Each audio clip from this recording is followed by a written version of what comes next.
रुंसारिनि सावमुआव बिबार फावजेनगिरि आरो गेदेर मोनसे समनि कारिमनाथ गनेश हाइस्कुलनिनो बारग' फरायसालिनिनो सिमबिसिनिनो आफादगिरि बिथां लोगोसेनो बे समाव जिरायबाय थानाय जोंनि न'खरनि बिदा फंबाय लोगोसेनो गामिनि मानगि गेदेर रायजो जान्थावनो आरो न'खरनि गासैबो बे सम नुजाफैनो हानाय रायजो जान्थावनो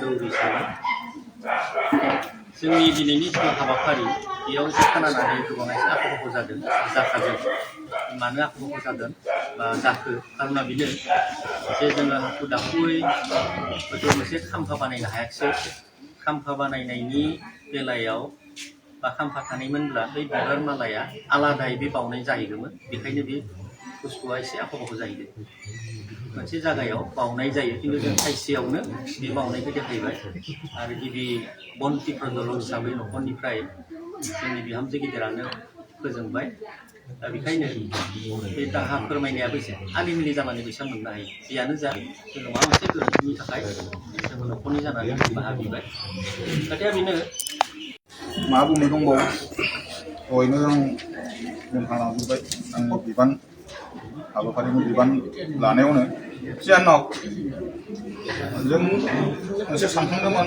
जा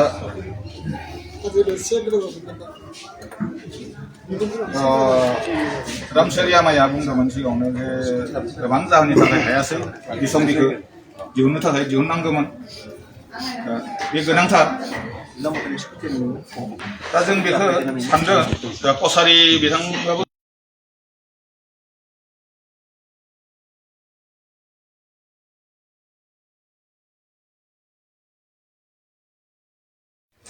बिथांनि जि दिनै सारादु सान बे सारादु सानखालि बिथांखौ गोसोखांनानै बिथाङा रुंसारि जालांदों थांनाय 2025 मायथाइनि सेप्तेम्बर दाननि 25 खालार फैयै फैयै दिनै बिथांनि गोथार सारादु सान बे सारादु सानजों लोब्बा लाखिनानै कारेंमुरा गामिनि जि बिथांनि न'खराव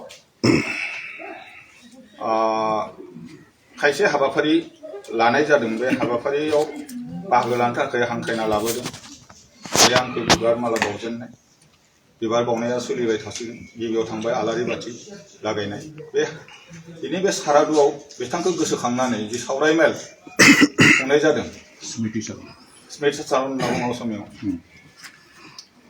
बेवहाय न'खरा गुबुन गुबुन जायगानिफ्राय आलासि महरै हांख्रायना लाबोदों लोगोसे बे न'खरखौ बे गामिनिनो गामि सामलाय आफादनि बिबानगिरि बिथांमोना हाजासे हेफाजाब होनानै दिनैनि बे सानखौ जागायनायनिफ्राय जोबजासिम दैदेनलांनो थाखाय थियारि जागासिनो दं दा बेवहाय नुजाथिफैनाय जोंहा गिबियावनो आं बे भागिनखौ बिबार बावजेननायाव होबाय होमबा आं बिबारल' बावबाथ' जानाय नङा बिथांनि जिथु स्मृति सारन सभाबोथ' थागोन बेवहाय फंनैसो आं बिथांनि सोमोन्दै थांना थानाय समाव बिथांनि मावफारिखौ आं गोसोखांनानै बुङाबा जानाय नङा होननानै आं फंनैसो आं लिरनानै लाबोदों बे लिरनायखौ आं दा फरायथिना होनानै बिनि गेजेरजों आंनि बिबार बावजेननाय बिबुंथिखौ फोजोबनो सानदों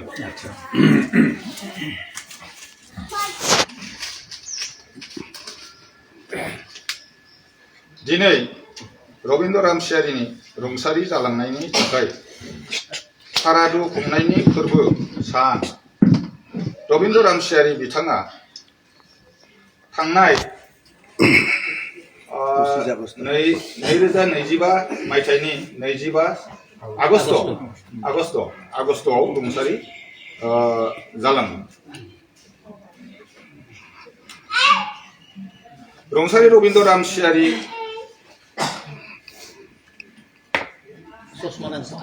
रुंसारि रबीन्द्र रामसियारिनि थाखाय खुंनाय सारादु फोरबोजों लोब्बा लाखिनानै दिनै बिथांनि नखर आरो कारेमुरा गामिनि रायजो सालाय रुंसारि रबीन्द्र रामसियारिनि जिउमानि आलो गोजोननि थाखाय गोसोखांनानै खुंनो लादों।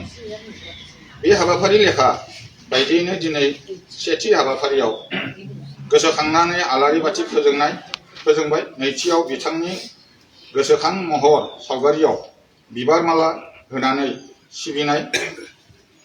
थामथियाव गोसोखां सिबिनाय सावरायमेल दा सावरायमेला जागासिनो दं। सावरायमेल गोजोननायनि थाखाय जानाय बावनाय बायदिसिना बायदि बायदि हाबाफारि लानाय जादों दिनै। जियानो दा बे आयदायावनो बिथांनि सावगारियाव गोथार बिबारनि माला सोनानै सिबिनाय बावनायनि मानगोनां सोद्रोमाफोर आरो बे दिनैनि बे हाबाफारियाव नुजाथिफैनाय मानगोनां आलासि दा सामलायगिरिया बुंखानाय लेखा जा हाबाफारिखौ मावनो थिनदों बे हाबाफारिखौ आं मावनो थाखाय आखायाव लाबाय।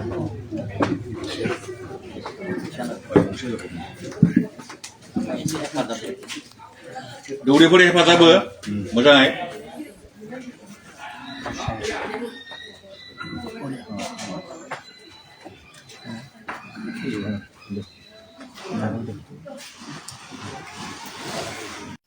गोरबोनिफ्राय बावनो सानदों बे आफादगिरि महरै जा दङ बे गामिनिनो बे आफादखौ सावरायमेलखौ दैदेनगोन मानगोनां रन्जित कुमार महिलारि।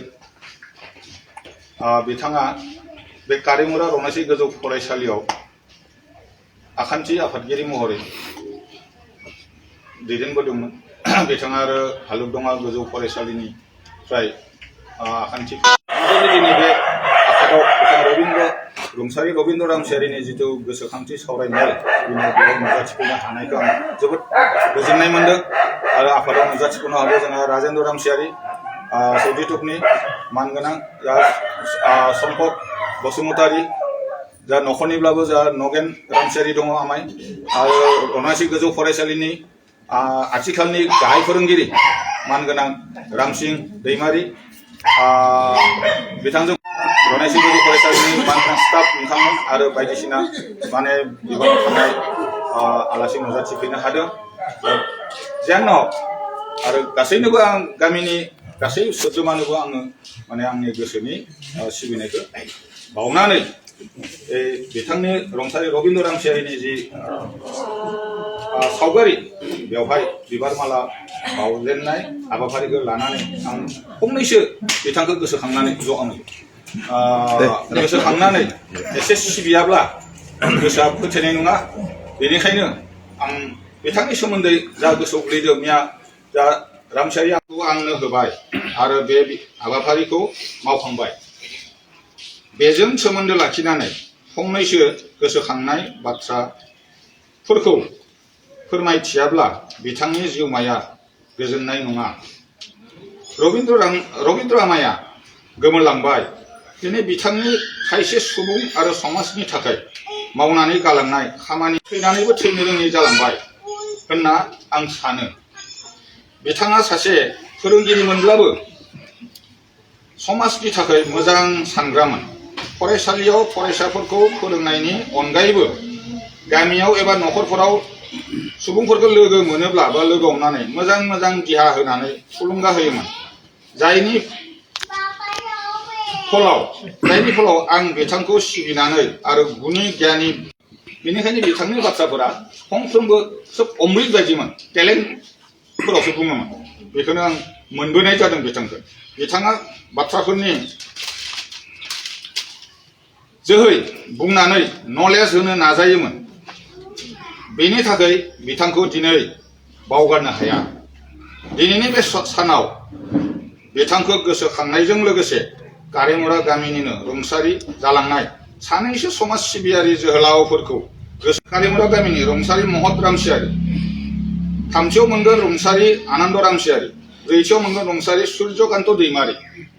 बिथांमोना कारेमुरा गामिनि अराय समाज सिबियारिमोन। समाजनि थाखायनो बिथांमोना माने निजेनि जिउखौ बांसिन समखौ खाथायदोंमोन समाजनि थाखाय।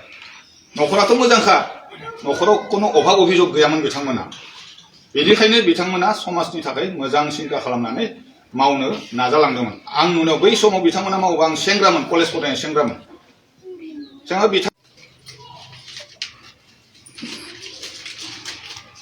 बिख्लोआव थानाय कारिमुरा रनायश्री हाई स्कुला बिथांनि मावबिहोमा बे फरायसालिनि गिबि गायसननायनि स्कुल मेनेजिं कमिटिनि गिबि नेहाथारिमोन बिथाङानो सानजेनग्रोदोंमोन कारिमुरायाव जे गंसे हाई स्कुल नांगौ जाना फैदों बिथाङा लिंथुमनानै